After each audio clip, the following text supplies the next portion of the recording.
Hey, it's Antoinette Lattouf with the Weekend Briefing, and I chat with artist Nathan Paddison. And this is a really personal and interesting discussion for me. Nathan Paddison is somebody I went to school with.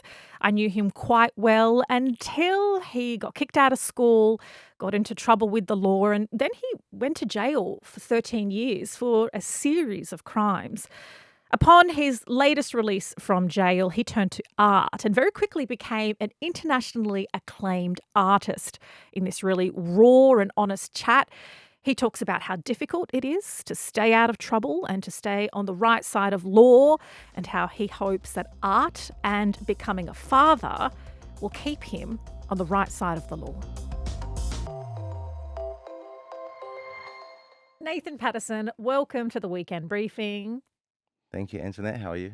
I'm well, and I'm so excited to dive into this chat because you and I actually go way back Yeah, to when we were both children. yeah. I knew you when you were 5. Obviously, the audience doesn't know you. So, can you describe what you were like as a child? Your personality, Um, your passions, things you were good at, things you weren't so good at? I think I wasn't good at school. Like I was always in trouble. Yeah, I was very misbehaved. I guess I was always on, the line at Guildford West. The detention Yeah, the line. detention line. Yeah, Yeah. out baking in the sun there. um, yeah, I was just troublesome, I guess, and just like mischievous. And what about positive things? Positive. Oh, I was good at like I think I was fun and funny for everyone, but yeah, I was just a bit of a clown. I was pretty smart, but like when it come to class and that, Yeah, I did well in primary school. Yeah, that's what I remember. I yeah, remember you being smart and yeah, creative. I yeah. Creative. remember you sort of drooling on your books when we were meant to be doing work. Yeah, Um, I do remember the detention line, but I don't remember you as troublesome. It's interesting because you look back, obviously, it's your yeah, childhood and your yeah, memories, but that's the first thing that comes to mind. yeah. I just remember always being on detention in primary school. Yeah. And did you know when you were younger what you wanted to be when you grew up? Did you have any idea? Oh, so it's kind of weird. So when I was younger, I always, for just because the area we're in, I always thought I was going to go to jail because everyone went to jail. But I also told everyone I was going to be famous. I thought I was going to be an actor or something. I was Yeah, like, I'm right. going to be an actor, like that's what I wanted to be. Well, explain the area that we grew up in So, and the sorts of people that you say ended up in jail around so like us. Maryland's Guildford area, Western Sydney. Western Sydney, yeah. So we went to Guildford West and Maryland High. Just a lot of drugs and crime and bikies and all that stuff around there. So it's kind of the people that I don't know. I guess I hung around a lot, and then they're older brothers and all that. So they're the people that I sort of looked up to. So, when in primary school you get up in front of people and you say, when I grow up, I want to be a Yeah, insert thing. yeah, I knew that I wanted to be a journalist from a yeah, really young age, probably from 7 or 8. You wanted to be famous, yeah, what I'm hearing, but you knew you'd end up in jail? yeah. I just thought I would. Yeah, I just thought because I just felt like I was. I don't know because I was always on detention. I thought maybe I was just a bad kid, even though my brother and sisters weren't, and like no one in Mm. my family was. I don't know. Maybe because I was always on detention, I thought, oh, maybe that's just my path, or because I see a lot of people in the area on that path. Mm. But I wanted to be an actor of everything. Yeah. So, how did you then end up getting on that path and in jail? Just bad influences, I guess. Just, yeah. Like when I was young, I just thought, like, oh, I don't know what I thought. I thought, like, I didn't think clearly. Anyone that told me anything, what I could do or couldn't do, like, I'd do the opposite. So, Mm. and then I was a bit of a follower. I wasn't good with communication with people and that. So whatever anyone else was doing, I'd just follow them and and go along and yeah, So on the one hand, you didn't listen to people who told you what to do, but then you were a followed. follower? Yeah, So are you suggesting like authority figures, like yeah, teachers and things like and that? parents and teachers and yeah, but friends, I'd never disagree with them. So I'd always follow along and I just hung around the wrong people, I guess. So you're mixing with the wrong crowd, Yeah. and then before we finish year 10, you get expelled. What happened? What were you doing? I was just fighting at school.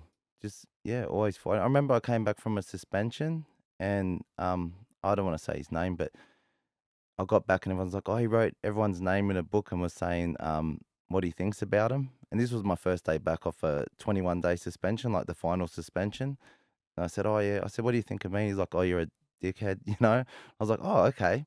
Well, he's gone and told Moody Toujours. Oh, So then Moody's come to me and goes, "Bro, he's telling me he's called you a dickhead and you didn't do anything and all this shit." So after school, me and Moody like waited behind the tree, behind the bush. And when he come out, I jumped out and bashed him. And so by the time I got home, I was expelled. There was a message on the phone from my mum. "You ring me now, Nathan?" Like, you're laughing, but you yeah, you bashed a guy. yeah. And I mean, has violence I wasn't like, I didn't really hurt him, but it was like, yeah, it was just like what happened as a kid.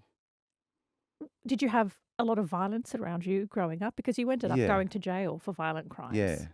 I guess I just learnt that off everyone around me. Yeah. What sorts of things? Just fighting, really, yeah. Just everyone fought, and like before I went to jail, but and around that time I joined with the Asian gangs Mm, that were around a lot back then, and yeah. that was like, there was a lot of like the stuff that's coming out now, like machetes and axes and knives, and yeah, So when you say that there was a lot of violence around you, was there violence at home? Was there oh, violence? a little bit, yeah, but just more so the people I hung around, Mm.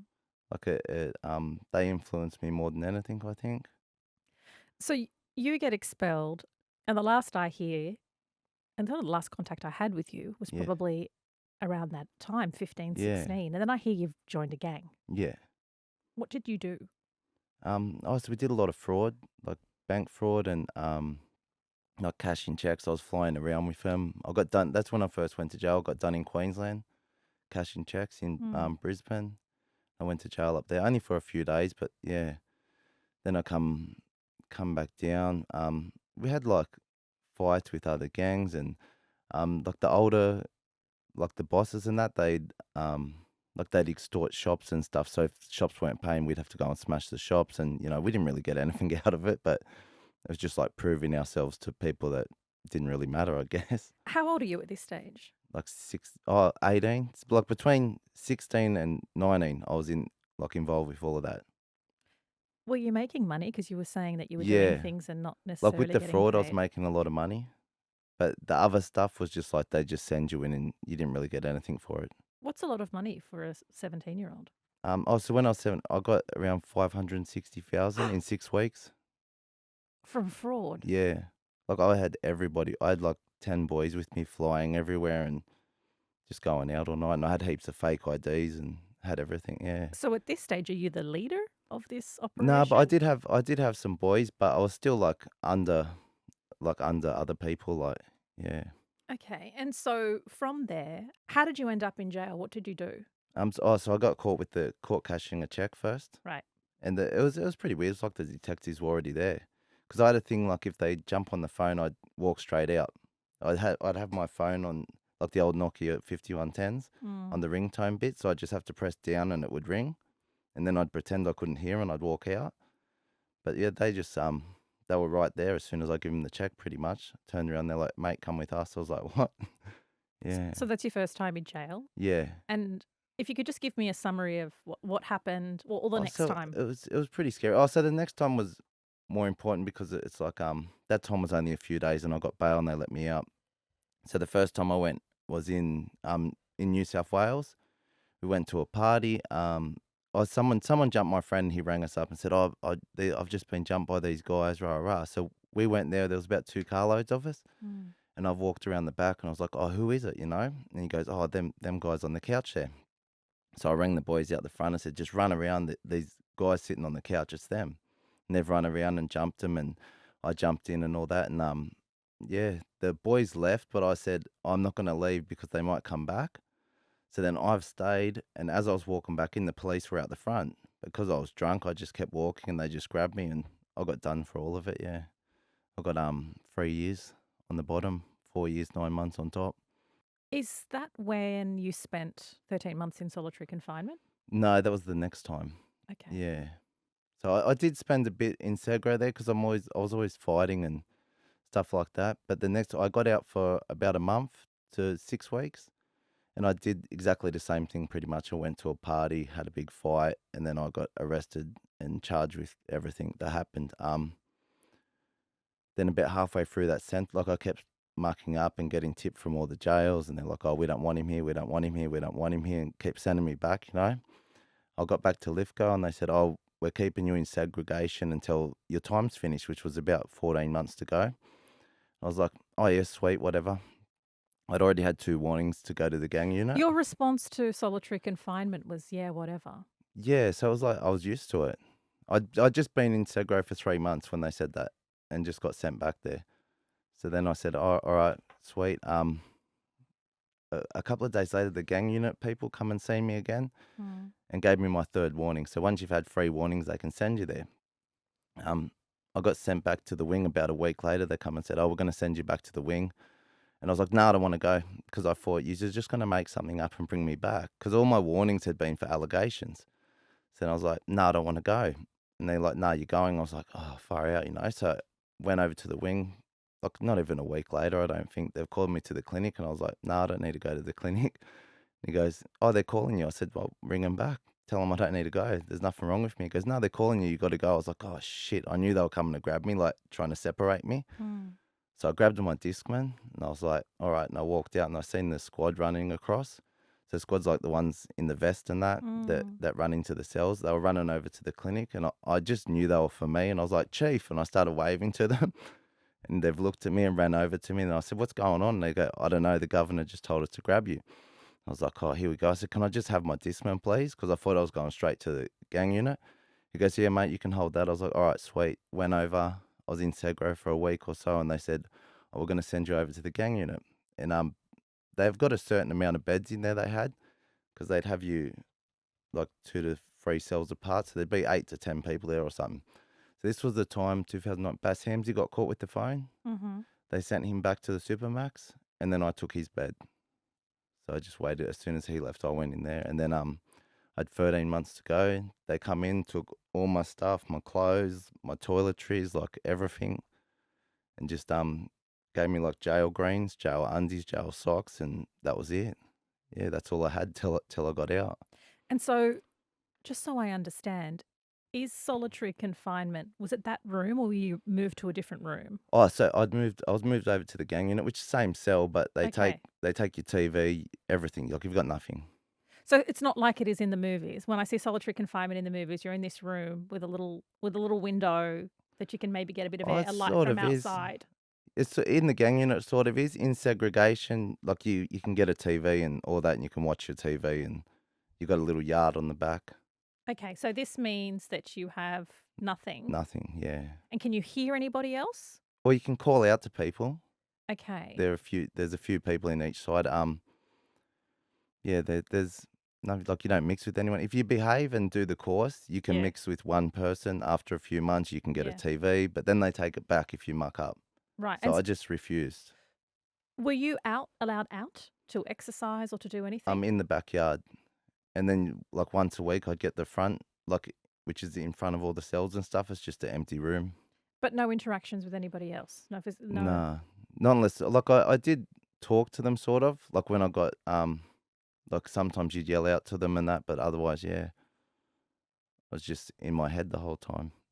What is it like being in your head for 13 months? I don't know, like it's like back then before that, I would have thought I would have been horrified to do that, but now it's sort of like I sort of even at home when I paint that, it's all silent.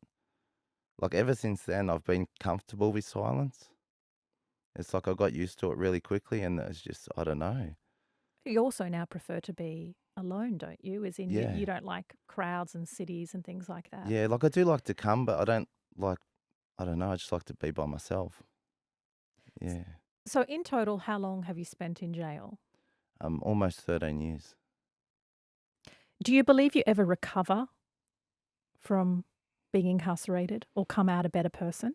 No, oh, well, I think I come out a better person last. I think the other times I didn't until I matured and until I had something that I could focus on, and that was a more motivational for me sort of thing to focus on that life, like art. When I found art, I just loved it so much that I was willing to give that life up for it. How did you find art? Because it's interesting you use those words because I have distinct memories of us as children and Yeah, you being a good drawer. yeah. And I hated painting, but because I couldn't control it wasn't like a pencil, that I could control and stuff. So tell me how the moment you decided that you'd found art or that was your thing. Oh, well, they'd locked me in for 4 months or something without a telly, and then I was like, oh, I'm gonna draw. I started drawing again, which I hadn't done for a long time. They sent me to Goulburn. I got stabbed in the back 9 times.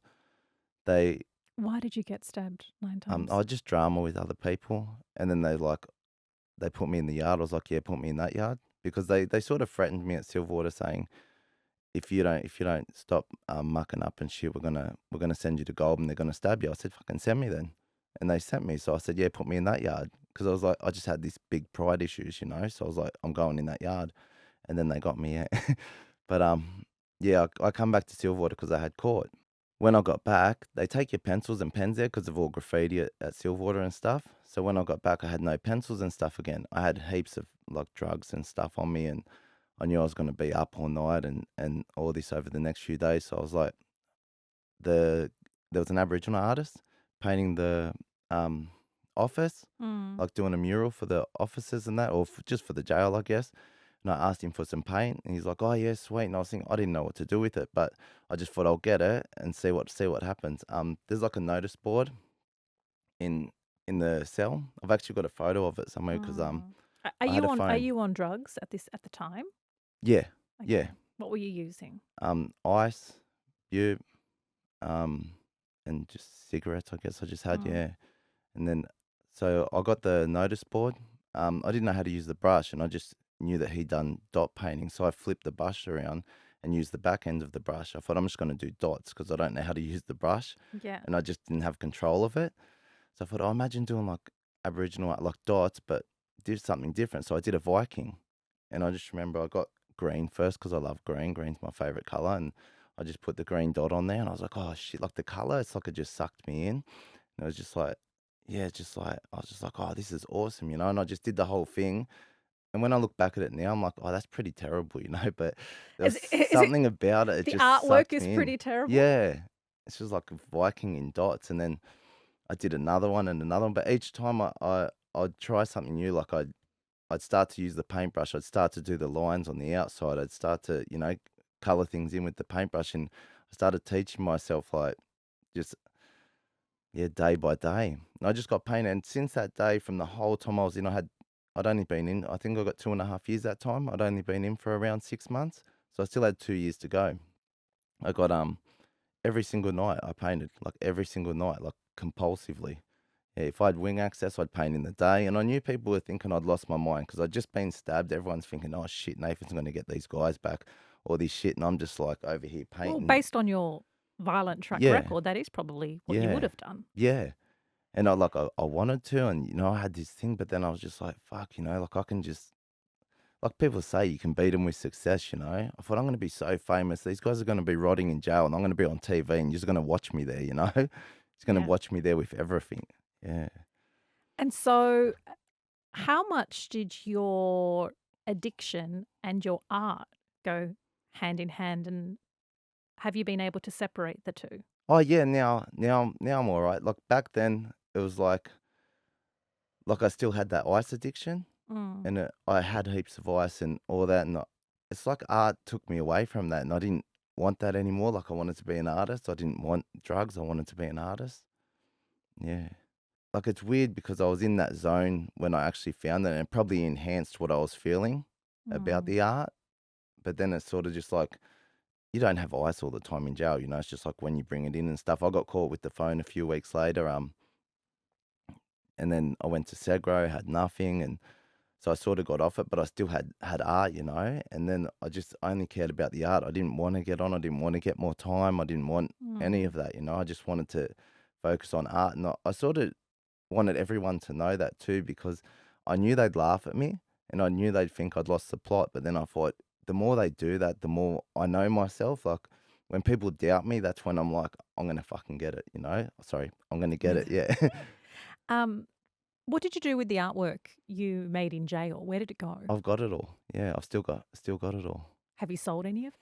I sold a couple of them, yeah. But I don't really put them up for sale. Mm. They're just like they're not as good as my newer ones, but if somebody asks me, I'll show them some or yeah, there's a lot of sort of like warped faces and stuff. Like, Mm. yeah, I guess it's just the people I was surrounded by in there. How would you describe your art? Like a kid, like a big kid. It's like I got reborn as a kid and I could just like paint like a kid now. Like when I first started, I didn't like that. I was like, oh, anyone could do that. But then I sort of taught myself a lot of styles and I came back to that and sort of just let go of every style. Now I just paint what I feel and it comes out like, yeah, it just comes out like a kid. Like I feel like how I felt like when I was a kid. Mm. Yeah. How have others described your art? Um, I like happy. Like, Yeah. yeah, they just like it's happy art. Like it makes them feel good. Um, like especially in person, it's so different in person to seeing it on a screen. I know when I do exhibitions or art fairs, people come in, they've got a big smile on their face. They're like, "Oh my God, I love it. It feels so," like they actually feel it jump off the canvas. From the time you came out of jail to you started exhibiting all Yeah. overseas, talk me through how quickly that blew up because it seems that you got out of jail and then all of a sudden you were exhibiting in countless Yeah. galleries and selling your art for thousands, if not tens of thousands of dollars. Yeah. So it was pretty crazy. It happened in like, I think I got with my first gallery after about 18 months from starting selling to 18 months. But then within 12 months of that, I had galleries all over the world, like 12, 13 galleries that are all around the world in different countries. I started exhibiting about 12 months after I got with my first gallery, and then yeah, just all over the world after that. The prices just went straight up, and people told me like at first I was like I didn't know anyone in the art world. I didn't Mm. know anyone that did art. I didn't know what to do, so I just Googled everything. I just asked Google like where do I exhibit? Like how do I find galleries? Yeah. And I emailed probably 1,000 galleries. I used to like bulk email them and just search galleries, and no one would reply to me. And it's I think because then I was looking at other art and trying to paint like it and thinking, "Oh, like, this is what people like," but then I was like I got so sick of doing that, I was just like, "Oh, F this," you know? Yeah. And I just started doing what I want, and I think I did, a big pink tiger at first and then like a unicorn and then, Well, I see like there's also two-pack and yeah, like designer 2-pack. labels and all Yeah. sorts of A things lot of in it your has a lot artwork. of humor in it. Yeah. Yeah, it's like, so the horse is like I thought imagine like a crackhead trying to sell a horse as a unicorn, and I put the strap on. That's why it's got the strap on it. Yeah. It's like a joke. The 2-pack, there's two, like two packs, or there's one pack. You know, I Yeah, do it yeah. like that, and yeah, the pink tiger and the pink dinosaur. It's like at first I did them, and I didn't know why I was doing them, but then after a while I'm like, oh, these are like self portraits, and they're also like don't judge a book by its cover. Like Mm. people would think of a T Rex as like, vicious and mean and stuff, and they'd look at it like that on the outside. But it can also be, friendly and loving and look after its children and all that stuff. Yeah. What's your biggest market in terms of sales? Um. Oh, like Korea and Taiwan. Oh, wow. Yeah, they're my two biggest easily.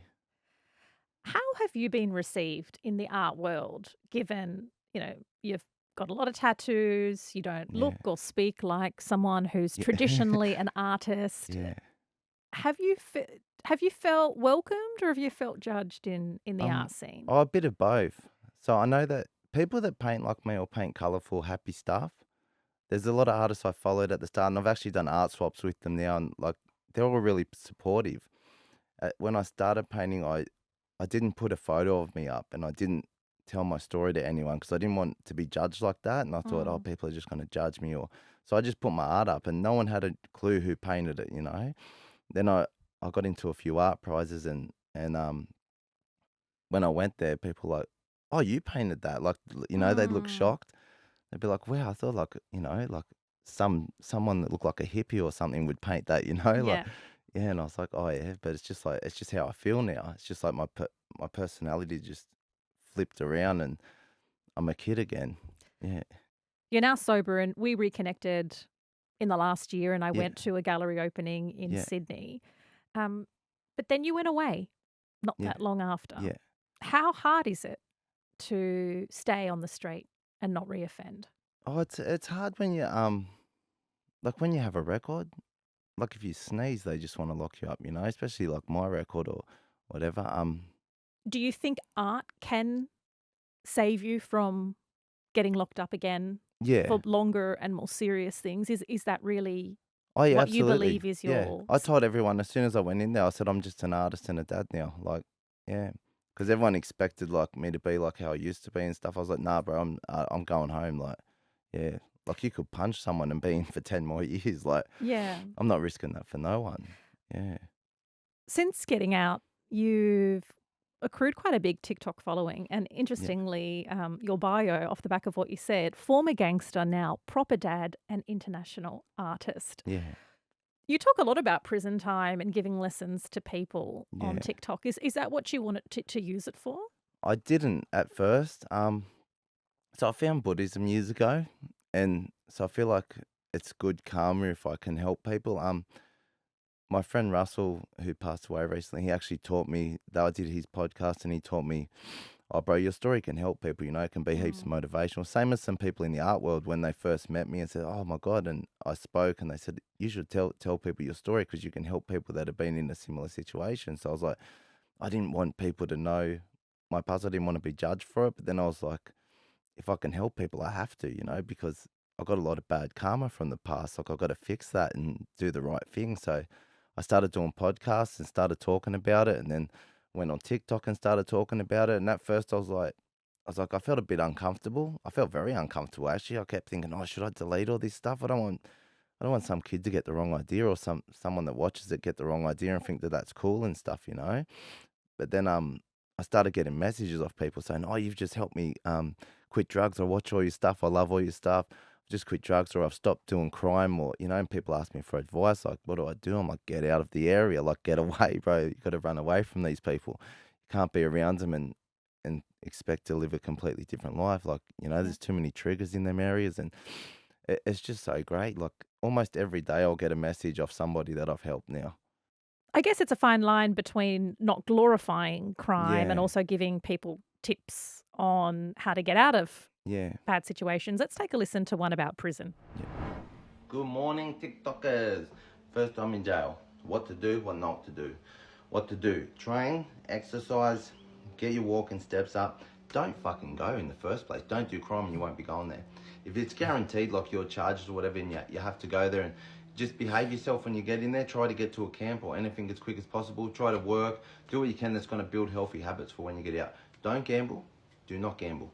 Do not use drugs. Doesn't matter how good you think you are or whatever. If you have a massive raging habit on the gear or something or whatever, then I suggest you get on the boob injection before you go in. I wouldn't recommend it, but that's like an absolute complete last resort, so you're not buying shit and that. If people realise you got money and you don't have connections in there, they're going to start coming for you to pay for their shit. So you don't want to start sending money either, because everyone's going to know you got money then. Yeah, and then don't borrow shit off shops. It's like 2 for 1 back, so you're just putting yourself in debt straight away. Never put yourself in debt. Never fucking and be in the middle somewhere. You don't want to be at the top taking people out and bashing everyone. Learn to fight before you go. Muay Thai basics, just get your basics down for Muay Thai. Jiu-Jitsu's okay, but a lot of people, if you go to the ground, they're going to stand you up, or if they've got mates, they're just going to boot you in the head and get you off him. So You're saying learn to fight, yeah, but is that not encouraging violence? it sort of is, but it's a different world in there. Like, if people will just bash you, no, like if you're a victim, they'll just keep making you a victim. Right. Yeah, it's not like the outside where you could run away and that. Like, you're Mm. trapped there. You can't do anything. So it's better to be able to defend yourself. And if you defend yourself once, like, it's better to fight once and defend yourself than get bashed 100 times, if you know what I mean. Yeah. Yeah. Another video that caught That's my why I get the, like, sometimes I think, shit, is people going to get the wrong message or something? But it's something like, yeah, it's like something, you stand up for yourself once, or you fight 100 times, or you get bashed 100 times. People will keep coming for you. As soon as they realize you're just going to back down, they're just like, you're an easy target. And criminals love an easy target. Like, that's the main thing they love. audiences love true crime. They love Yeah. to hear about crime. And so you must often get asked about shooting and stabbing. And here is a video in response to that. What's it like to stab and Morning, shoot? TikTokers. Afternoon, evening. What's it like to put holes in somebody? A few people ask me, but maybe it's not the best. Maybe it's not the best idea here. But anyway, yeah, it's happened a few times for me. Maybe I couldn't count it on 2 hands. But yeah, that was just to put the fear into the next person, I guess. But not the best. It's a very dangerous thing to do. You could hit the wrong spot on anything. You could be doing a big one, you know, because there's always the intent there when you're going to put holes in people. Cutting, slashing your throat, fucking stabbing, shooting, fucking shooting at, like even shooting at from out the front, you know, like, yeah, not good ideas. What does it feel like? Obviously it's scary before, or nervous, you know. It's always going to be nervous afterwards because you don't know if the police are going to come or get you, if they know it's you. It's like you never really know if they know it's you until they grab you, which is fucked, you know. As soon as they grab you, they put you in the back of that paddy wagon. You're not seeing the fucking fresh air for a lot of years. So listening to that makes me feel like quite uncomfortable that you say that you've put holes in people. Yeah. Stabbing or shooting? Stabbing, yeah. And you can't count on one hand, on two hands, how many times. What are you doing now to challenge that anger and that violence and those things that lead you to acting that way? Oh, so yeah, I often see like I did neurofeedback, seen a psych. I moved away from everyone, like completely away from everyone. It's just, I don't know, like my art helps me a lot. My family, my children, like, yeah, it's hard, you know. Like it's always in the back of your head. Mm. But if I'm not in that life, it's like it's just in that life. Like as a human, I've always thought like I think we just adapt to situations and places we're put and people we're around and stuff. So I just remove myself from them people. And even anyone that messaged me today that asked me about, oh, Paddy, can I ring you? I'm like, nah, like I don't let people ring me because I still have this thing in my head. People like to ring you because they want to talk about crime. They don't want to write it in a message. Right. Okay. So then I'm always like, nah, bro, I don't answer the phone. Like, yeah, and just get them to write it because I don't want any of that. And I tell them I'm a dad, I'm an artist, I don't have nothing to do with crime. Mm. Do you think if you didn't have your life experiences and your criminal history that A, your art would be what it is today, or B, that it'd be as attractive because it comes with you, the artist, as well? Yeah. Well, I think that like I figured it out a while ago that it's like self-portraits, and I think that like I always explain like if I live my life like on a normal path, and then you know like I wouldn't feel like that. Like how do I explain this? Because I went so low, the high feels so good, and it's Mm. like it's intensified sort of Mm. thing. So I don't think I would paint like that. I don't think I'd be able to feel like that. I don't think I'd. It's just such a big difference that I feel it when I paint it. I don't think if I was living a normal life that I'd be able to do that. So like a lot of people ask me if I regret my past and do I regret things I've done. Like of course I regret a lot of things. I feel bad for a lot of things, but it's also a thing that I wouldn't be able to do what I do now. I wouldn't be able to help people if I didn't have them experiences. So yeah, What does success look like for you now, for me, moving like forward? just happy. Like I think it's not about the money or anything. It's like just that my daughter has everything. That she's happy. That yeah, it's just being a good dad, I guess. Yeah. Staying out of trouble? Oh yeah, staying at of course that goes with being a good dad. But that's like my number one thing. Like yeah, I just want to be a good dad. I want to be a good role model for her, and Someone she's proud of. yeah, And I guess this is your second chance at fatherhood. yeah, yeah, yeah. It's hard because my first daughter I didn't get to raise, so I always have that like you know. So I'm very attached to my daughter now, and I guess that's why when I had that arguments with my ex, it was like so intensified, you know, because I wasn't going to lose another daughter. And your first daughter was because you were in jail for most Yeah, of because her I kept life. going to jail. Yeah, so her mum took her away, and yeah, so it was hard. Yeah, So making art and being a dad, yeah, yeah. Being a dad first. Yeah, that's success. yeah. Thank you so much for Oh, coming on the Weekend Thank you, Briefing. Antoinette. That is it for this episode of the Weekend Briefing. It's a place where we have the opportunity to get to know the interesting and influential people behind the headlines. We want to hear from you. Make sure you leave a comment below, like and subscribe. Catch you next week.